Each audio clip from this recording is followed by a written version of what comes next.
દર્શક મિત્રો, કનેક્ટ ગુજરાતના સીજી એક્સપ્રેસ ન્યૂઝમાં હું આકાંક્ષા આપ સૌનું સ્વાગત કરું છું। નજર કરીએ દેશ, દુનિયા અને રાજ્યની તમામ ખબરો ઉપર।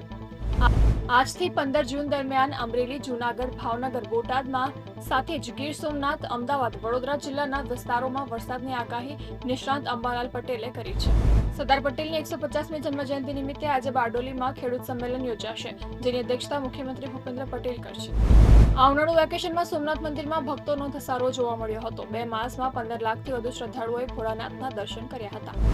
અમદાવાદના શાહપુરમાં આવેલા કોર્પોરેશનના મસ્ટર સ્ટેશનમાં દરવાજા બંધ કરીને એએમસીના 4 કર્મચારીઓ જુગાર રમતા હોવાનો વિડીયો વાયરલ થયો હતો, જે બાદ મધ્ય ઝોનના ડેપ્યુટી મ્યુનિસિપલ કમિશનરે તાત્કાલિક અસરથી 4 સસ્પેન્ડ કર્યા હતા। છેલ્લા 24 કલાકમાં રાજ્યમાં કોરોનાના નવા 203 કેસ નોંધાયા છે, જ્યારે કોરોનાના એક્ટિવ કેસની સંખ્યા 1281 પર પહોંચી ગઈ છે, જ્યારે હાલમાં 23 દર્દીઓ હોસ્પિટલમાં સારવાર હેઠળ છે। વડોદરા જિલ્લાના સાવલી તાલુકામાં રહેતા આધેડે કોઈ જ્વલનશીલ પદાર્થથી સળગી મહિલાને ભેટતા મહિલા પણ દાઝી હતી, જે બાદ બંનેને સારવાર માટે સયાજ હોસ્પિટલમાં ખસેડાયા હતા, જ્યાં સારવાર દરમિયાન આધેડનું મોત નીપજ્યું હતું, તો મહિલા સારવાર હેઠળ છે। સુરતમાં ટેક્સટાઇલ માર્કેટમાં 2 શખ્સો ચોરી કરવા આવ્યા હતા, જેમને ઝડપી પાડી દુકાન માલિક દ્વારા નગ્ન કરી માર મરાયો હતો, જેનો વિડીયો વાયરલ થતા ડીસીપીએ કહ્યું, અમે આ મામલે તપાસ કરી રહ્યા છીએ।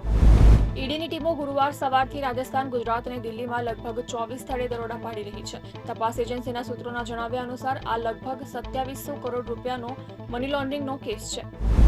મહારાષ્ટ્રના સાંગલી જિલ્લામાં વધુ એક હૃદયદ્રાવક ઘટના બની। અહીં એક 27 વર્ષીય મહિલાએ તેના 53 વર્ષીય પતિ અનિલ લોખંડેની હત્યા કરી દીધી હતી। આ ઘટના લગ્નના 15 દિવસ પછી બની હતી।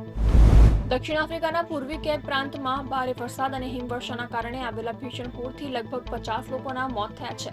ભારે ઠંડીને કારણે દેશના કેટલાક વિસ્તારોમાં વરસાદ અને બરફ પડ્યો હતો અને ત્યારબાદ વિનાશકારી પૂર આવ્યું હતું। બુધવારે રાજસ્થાનનું શ્રી ગંગાનગર સૌથી ગરમ શહેર હતું। અહીં સિઝનનું સૌથી વધુ તાપમાન 48 ડિગ્રી સેલ્સિયસ નોંધાયું હતું। બિહારના શિવહરમાં ઘરનું કામ કરતા એક યુવાનનું બુધવારે હિટસ્ટ્રોકથી મોત નીપજ્યું હતું। અમેરિકાના રાષ્ટ્રપતિ ડોનાલ્ડ ટ્રમ્પે બુધવારે અમેરિકા અને ચીન વચ્ચે વેપાર કરારની જાહેરાત કરી હતી। આ કરાર હેઠળ ચીન હવે અમેરિકન કંપનીઓને રેર અર્થ મટીરીયલ સપ્લાય કરશે।